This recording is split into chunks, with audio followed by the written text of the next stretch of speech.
फिर तभी मैंने सामने एक आदमी को देखा और वो आदमी काफी लंबा और चौड़ा था। और एक चीज मैंने और देखी।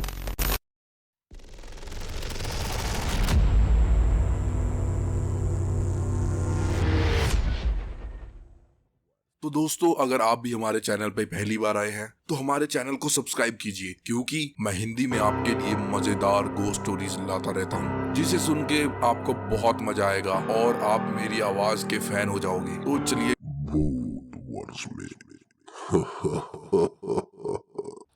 ये बात 2020 की है।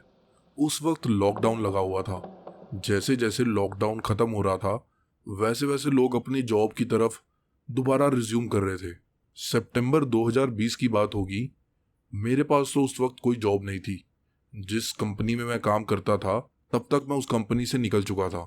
जॉब के लिए काफ़ी टाइम तक परेशान होने के बाद जब मुझे जॉब नहीं मिली, मुझे मेरे घर के पास में ही एक जगह से ऑफर आया कि कुछ बच्चे हैं, उन्हें पढ़ाना है। तो मैं ट्यूशन टीचर बनकर उनके घर जाकर उन्हें पढ़ाने लगा। 15-20 दिन तक तो सब कुछ सही चला और उसके बाद उन लोगों को मैं बहुत अच्छा लगने लगा, क्योंकि मैं बहुत ही अच्छे तरीके से पढ़ाता था। धीरे धीरे करके 1 से 2, 2 से 3 और 12 बच्चे वहां पे जमा हो चुके थे जो मुझसे ट्यूशन लेते थे। फिर एक दिन मुझे कंपनी से जॉब के लिए कॉल आया। मैं बहुत ज्यादा खुश था। मैं उस ट्यूशन वाली जॉब को छोड़ना भी चाहता था, लेकिन उन बच्चों और उनके पेरेंट्स ने मुझे बहुत ज्यादा जिद की कि मैं ये ट्यूशन की जॉब ना छोड़ूं। मैं उन सभी बच्चों को एक आंटी के घर पे पढ़ाता था, जहाँ पे वो सारे लोग इकट्ठे हो जाते थे। मैंने उन बच्चों के पेरेंट्स को बताया कि अब मैं टाइम नहीं निकाल पाऊंगा और इसलिए मैं ये कंटिन्यू नहीं कर सकता, लेकिन उन्होंने मुझसे बहुत रिक्वेस्ट की और बोला कि आप प्लीज एडजस्ट कीजिए। फिर उसके बाद मैंने जॉब ज्वाइन कर ली। मैं अपने जॉब से 6:30 फ्री होता था। घर पर आधा घंटा बिताने के बाद मैं 7:30 तक ट्यूशन पढ़ाने चला जाता था और फिर मैं 10 से 10:30 तक बच्चों को ट्यूशन पढ़ाता था, क्योंकि इसके अलावा मेरे पास कोई टाइम ही नहीं था। और वो सारे बच्चे और उनके पेरेंट्स इस कंडीशन में भी रेडी थे। एक बार की बात है कि मैं उन बच्चों को ट्यूशन पढ़ा रहा था और उस समय उन बच्चों के एग्जाम चल रहे थे, इसलिए मुझे वहां से निकलने में लगभग 11 बज गए थे। जब मैं 11 बजे वहां से निकल रहा था तो उस आंटी ने मुझसे जिद की कि बेटा खाना खा कर जाना, इसलिए मैं वहां खाना खाने के लिए रुक गया।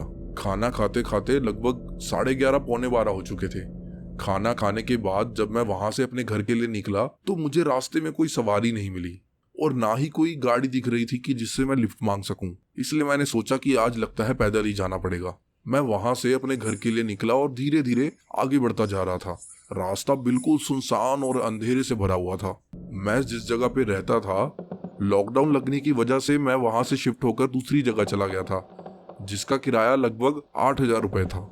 लेकिन हम 2-3 लोग शेयरिंग में रहते थे, जिससे मुझे किराया बहुत कम पड़ता था। लेकिन वो घर मेन रोड से काफी अंदर था। वो घर पे जाने के लिए ही लगभग 1 किलोमीटर जंगल के रास्ते से होकर जाना पड़ता था, यानी कि रास्ते के दोनों तरफ जंगली झाड़ियां घिरी हुई थी और वो रास्ता उसी के बीच में से होकर जाता था। कई बार तो ऑटो या शेयरिंग टैक्सी वाले भी अंदर तक नहीं छोड़ते थे। जब मैं उस रास्ते पर चलने लगा तो थोड़ी देर में मुझे बहुत ठंड सी महसूस होने लगी। शायद उन झाड़ियों की वजह से ठंड लग रही होगी। वैसे भी जिस जगह पे हमारा घर था वहां पे कुछ ठंड ज्यादा ही होती थी, क्योंकि आसपास सारा एरिया पेड़ और झाड़ियों से घिरा हुआ था। मैं अपने घर की ओर जाने लगा। आधा रास्ता जैसे ही पार किया था कि मुझे 2 कुत्ते सामने से आते हुए दिखाई दिए। वैसे तो कुत्तों को देखना आम बात होती है, लेकिन वो कुत्ते कुछ अजीब से दिख रहे थे। आकार में बहुत ही ज्यादा बड़े थे वो ऐसे खड़े थे जैसे वो मुझे आगे ही ना जाने देना चाहते हो। मेरा रास्ता ब्लॉक करके रास्ते पे खड़े थे। मैंने पहले उनके बाजू से जाकर आगे निकलने की कोशिश की, पर उनमें से एक कुत्ता मेरे ऊपर चढ़ने लगा। पहले तो मुझे लगा कि शायद इसे भूख लगी है, इसीलिए शायद ये ऐसा कर रहा है, लेकिन मेरे पास उस वक्त उन्हें खिलाने के लिए कुछ भी नहीं था। तो मैंने उसे हटाया और तेज कदमों के साथ वहां से आगे बढ़ने लगा। अब वो दोनों कुत्तों ने मुझ पर भौंकना शुरू कर दिया था। एक ने तो मेरी टांग ही पकड़ ली थी। मैंने बहुत मुश्किल से अपनी टांग छुड़ाई, लेकिन उनमें से किसी ने भी मुझे काटा नहीं था। मैं यही सोच के हैरान हो रहा था कि ये कुत्ते अजीब सा बर्ताव क्यों कर रहे हैं मेरे साथ। फिर तभी मैंने सामने एक आदमी को देखा और वो आदमी काफी लंबा और चौड़ा था। और एक चीज मैंने और देखी कि उस आदमी के शरीर में उसका सर ही नहीं था। ये सब तो हम पिक्चर्स और कहानियों में सुनते हैं कि बिना सर वाला भूत, और मैं ठहरा मॉडर्न लड़का। मुझे तो इन चीजों पर विश्वास ही नहीं था, लेकिन जो मैं अपनी आंखों से देख रहा था उसे मैं कैसे झुठला सकता था। जिस जगह पर मुझे वो आदमी दिखाई दे रहा था उसके लगभग 30-40 कदम पीछे एक छोटी सी चाय की टपरी हुआ करती थी। वो टपरी रात को 9-10 बजे तक बंद हो जाती थी। फिर वहां रात भर कुछ भी नहीं होता था। ना तो कोई दुकान थी और ना ही कोई लोगों की चहल पहल। बिल्कुल अजीब सा डरा देने वाला माहौल होता था। मैं उस आदमी को देख रहा था और वो आदमी धीरे धीरे मेरी ओर आगे बढ़ रहा था। उसने सफेद कलर का कुछ चमकीला सा कपड़ा पहना हुआ था, जो कि साइज में बहुत ही बड़ा था, जैसा कि शायद मुस्लिम लोग पहनते हैं। वो धीरे धीरे मेरी ओर आगे बढ़ने लगा और मैं साफ देख पा रहा था कि उसका सर नहीं था, लेकिन कपड़े चमक रहे थे। और थोड़ी ही देर में वो दोनों कुत्ते उस आदमी पर जोर जोर से भौंकने लगे। वो जैसे जैसे आगे बढ़ता गया, मैं वैसे वैसे अपने कदमों को पीछे ले रहा था, क्योंकि मैं श्योर हो चुका था कि ये कोई आम आदमी तो नहीं है, बल्कि कोई भूत ही है। लेकिन मैं वहां पर चीख कर या चिल्लाकर किससे मदद मांगता या किसको अपने पास बुलाता, क्योंकि वहां पर तो कोई था ही नहीं। उसके बाद वो आदमी एकदम से मेरे नजदीक आया और आकर दोनों हाथों से मुझे पकड़ लिया। उसने मेरा एक हाथ से गला पकड़ा और दूसरे हाथ से मेरा दाहिना हाथ। उसने मेरे हाथ को इतनी जोर से पकड़ा कि ना चाहते हुए भी मुझे दर्द में चिल्लाना पड़ गया। ऐसा लग रहा था कि वो मेरा हाथ पकड़कर खींच कर निकाल ही देगा। मैं जोरों से चिल्लाया, लेकिन उसका उस पर कोई असर नहीं हुआ। तभी उनमें से एक कुत्ता दौड़कर उसके पैर को खींचने लगा और काटने की कोशिश करने लगा, जिसके बाद उसने मेरा हाथ और गला तो छोड़ दिया, लेकिन उस कुत्ते को उठाकर जोर के जमीन पर पटक दिया। उस कुत्ते को चोट तो बहुत लगी होगी, लेकिन उसने अपनी पूरी आवाज अंदर ही रख ली और दर्द में अपनी दुम हिलाने लग गया, जैसा कि कुत्ते अक्सर करते हैं। इतने में मैं जल्दी से दौड़कर झाड़ियों के पीछे छुप गया और वो मुझे इधर उधर ढूंढने लगा। वो उसका शरीर चारों तरफ घूमने लगा, तो शायद वो मुझे ही ढूंढ रहा था।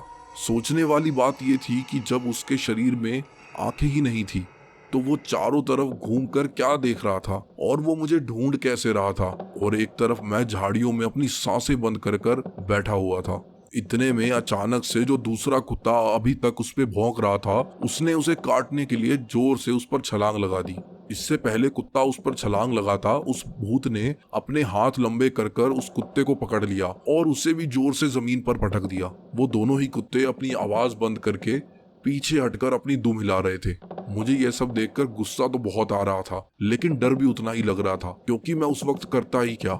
मैं जल्दी जल्दी झाड़ियों में से होता हुआ अपने घर की ओर आगे बढ़ने लगा, क्योंकि उस रास्ते से भी मेरे घर तक जाने का एक रास्ता था, जो कि काफी खराब सा था।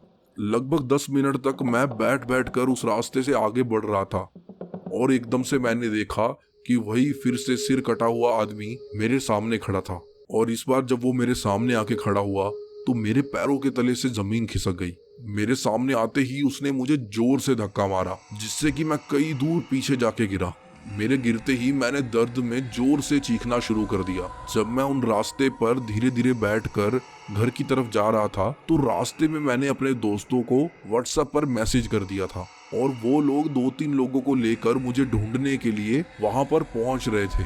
मेरी चीख की आवाज सुनकर वो सब उसी जंगली झाड़ियों के बीच में आ गए थे। उन्होंने मुझे उस हाल में देखा तो वो घबरा गए। मैं वहां से उठा और अपने आप को झाड़ने लगा। मुझे देखते ही उन्होंने मुझसे पूछा कि भाई क्या हुआ, क्या बात थी। इससे पहले कि मैं उन लोगों को कुछ कहता, वो सरकटा आदमी वहां से अचानक गायब हो गया। अब वो दिखाई नहीं दे रहा था।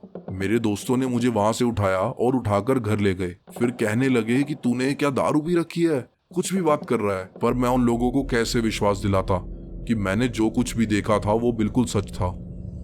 अगले दिन सुबह जब मैं ऑफिस के लिए निकला, अपना सारा सामान लेकर निकला, क्योंकि मैंने मन बना लिया था कि अब दोबारा इस घर में कभी नहीं आऊंगा। दोस्तों, ना तो उससे पहले मेरे साथ कोई ऐसी भूतिया घटना घटी थी और ना ही कभी उसके बाद। दोस्तों, तो यह थी विशाल की कहानी। आप कमेंट करके जरूर बताइएगा कि आपको यह कहानी कैसी लगी।